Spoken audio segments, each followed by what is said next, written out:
5. Look, it's a must-win game. I know Knicks fans. This is what happens in the playoffs, right? You get your confidence, based on what you saw last. I'm sure Quinn Snyder, pretty decent coach, not the greatest, pretty good coach. Is going to make some adjustments. Knicks fans and a lot of us feel this way. We should be up 3-1 minimum. We had a chance to win the 2 games in the middle that we lost. And the Knicks need to seize on all the momentum and pretty much put this series away, or win tonight, take stronghold of the series, get down to Atlanta, win that game. This is what happens when you're down 2-1 though. You gotta win 3 in a row, or you're gonna be risking a 7-game series. I like the Knicks in 5 at the beginning of the series. I didn't see too much that should have changed my mind. So that being that, look, the game plan tonight is get the ball. And see, this is the thing, right?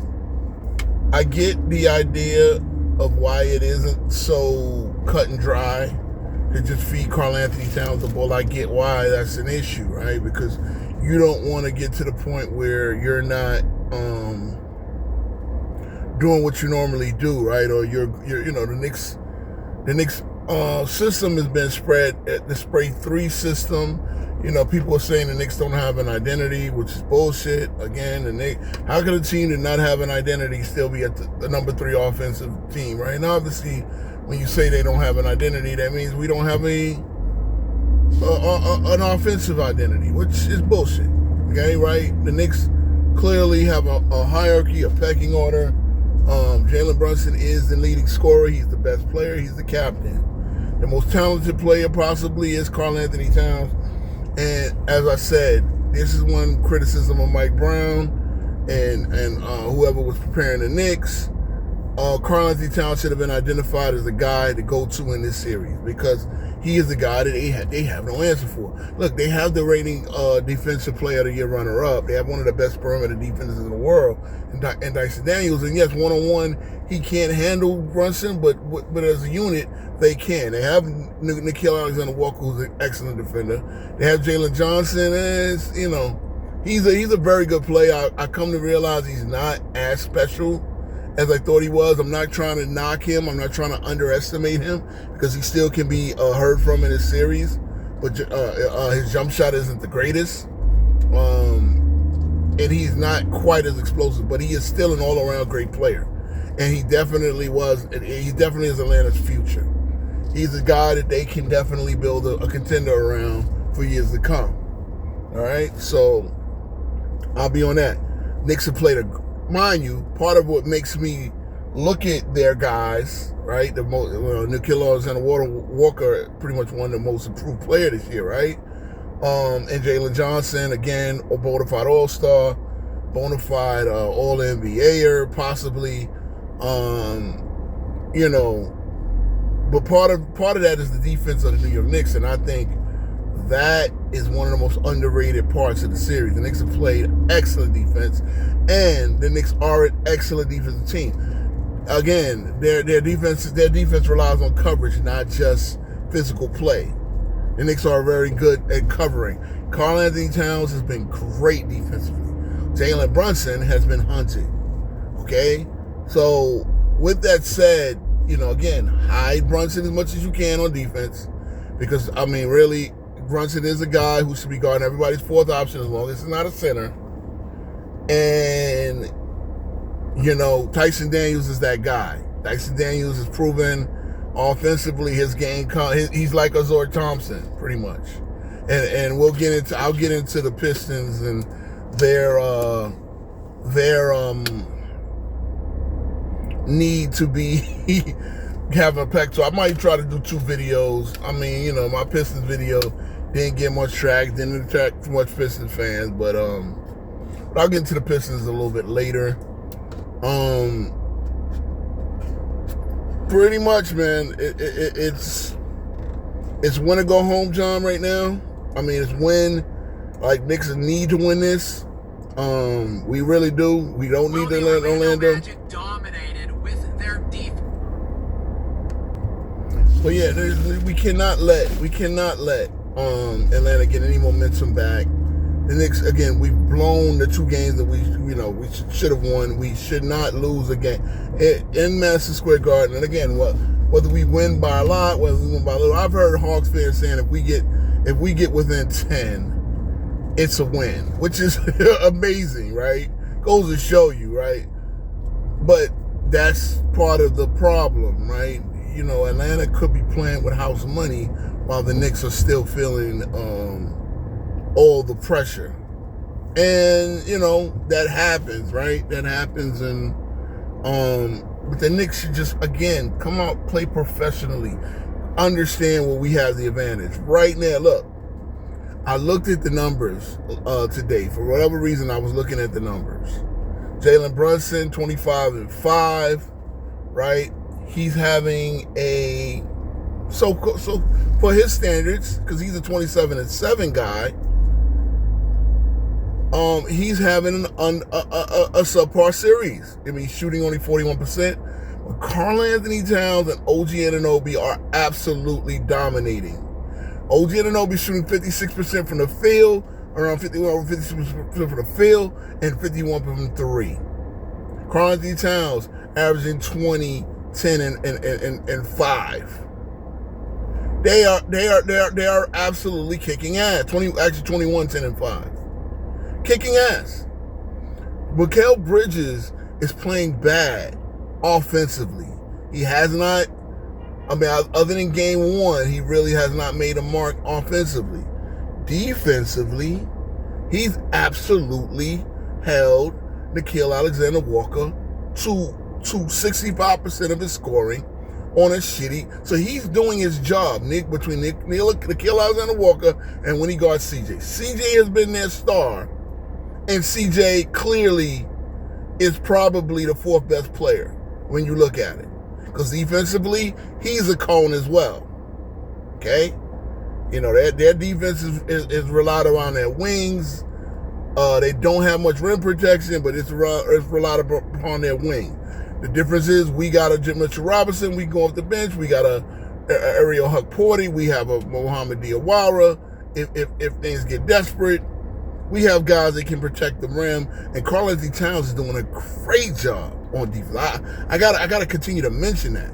Yes, only thing that I can say, I'll give him an A-, and that's the Omeko Okongwu is coming up with too many threes. But Karl Anthony Towns, and this is not even just for his standards, right? Because you expect low things out of Karl Anthony Towns. For any center, for the average center, I think he's playing to an A- defensively. Offensively, he's playing to an A- only because he's not aggressive. He's not demanding the ball enough. But if he's an A the rest of this series, it's over. Because they don't have an answer for him. They don't have an answer for him. They don't have an answer for OG Anunoby, who's outplaying Jalen Johnson on both ends of the court. So right now, again, Deuce McBride, I think the bench in games 2 and 3 failed us. If the bench played better, we win both those games. Landry Shamet, like I said in my last video, the fact that he made a 3, because it seemed like he couldn't make any more 3s. This guy can go from lights out to nothing. But again, every Knick is here. Every Knick is needed. Every Knick is going to play their part in us winning. In us having a chance. And, yeah, man. I mean, look. I know.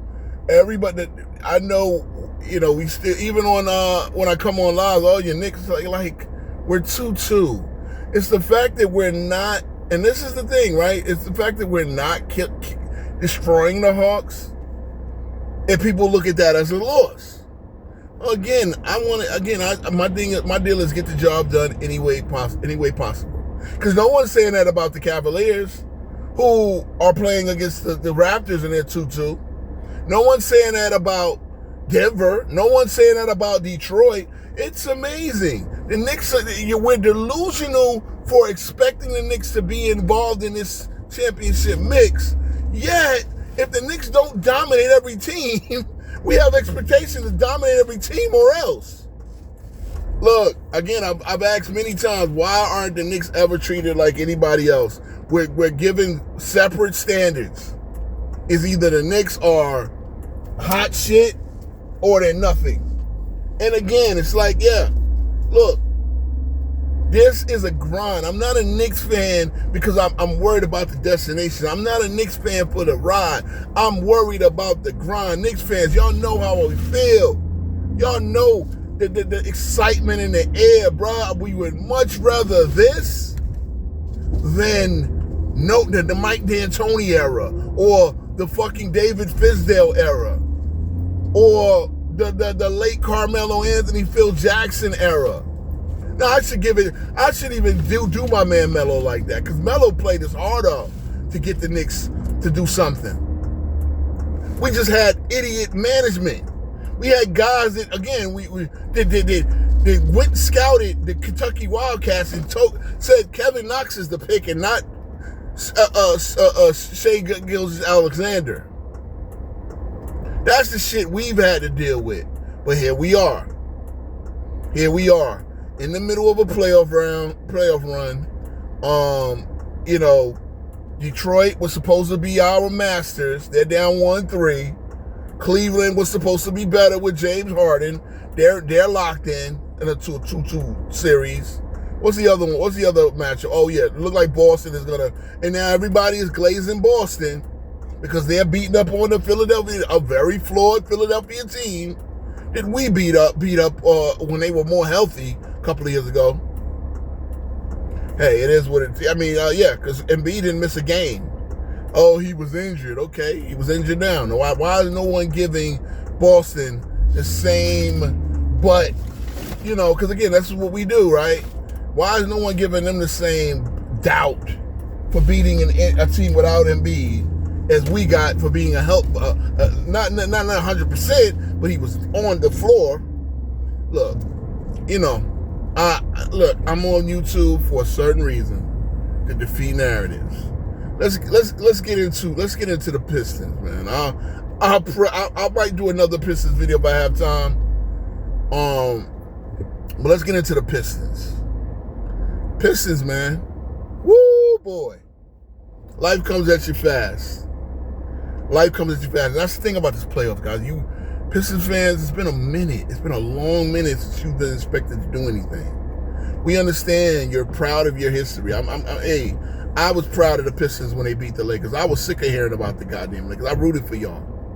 I thought y'all, actually after game one, I pretty much knew that the Lakers were in trouble that year. But, you guys have put together the right mix. This year is not the right mix. You got, again, this is the thing, you got steps. So, no need to blow it up if you lose here. No need to blow it up because you got a young team. You got a good future. But you need extra pieces, and this was told to you. This is a three-point shooting league. You don't have great three-point shooters. You lost to an Orlando team that shot terrible yesterday. Orlando shot terrible when they beat you. Orlando's been in control most of the series. They've led for the most of the series.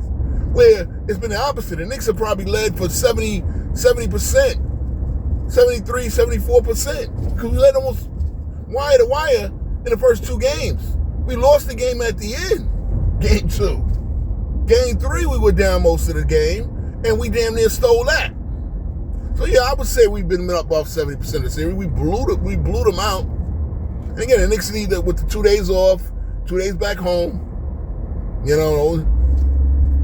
practices, be professional, get down to business, put this team away. Atlanta gave a good effort. They got a good future ahead of them. But this is our time now. And I've said it all year. The Knicks are the class of the East. We're going to have to show Boston again. Boston is getting the benefit of the doubt because, they weren't 100%, and now look at them. Now look at Jason Tatum. Yeah, he's doing it. Yeah, okay. Look, Jason Tatum's a great player. Top 5 in my opinion when he's healthy. I think by next year he's a top 5 player. But it's not just about being a top 5 player.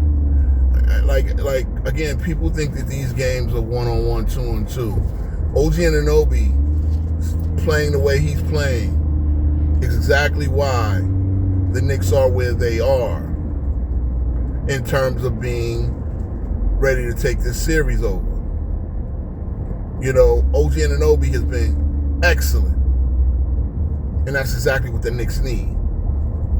Two-way player. Mikal Bridges has at least been good one way. The one thing you cannot knock, he's not getting the ball, he's not decisive, he's not shooting well. But guess what? He's actually playing very well. Very well. So, you know, that's pretty much what I'm going to end it on. Go Knicks tonight. Take control of the series. Finish it in 6. You know what I'm saying? Peace.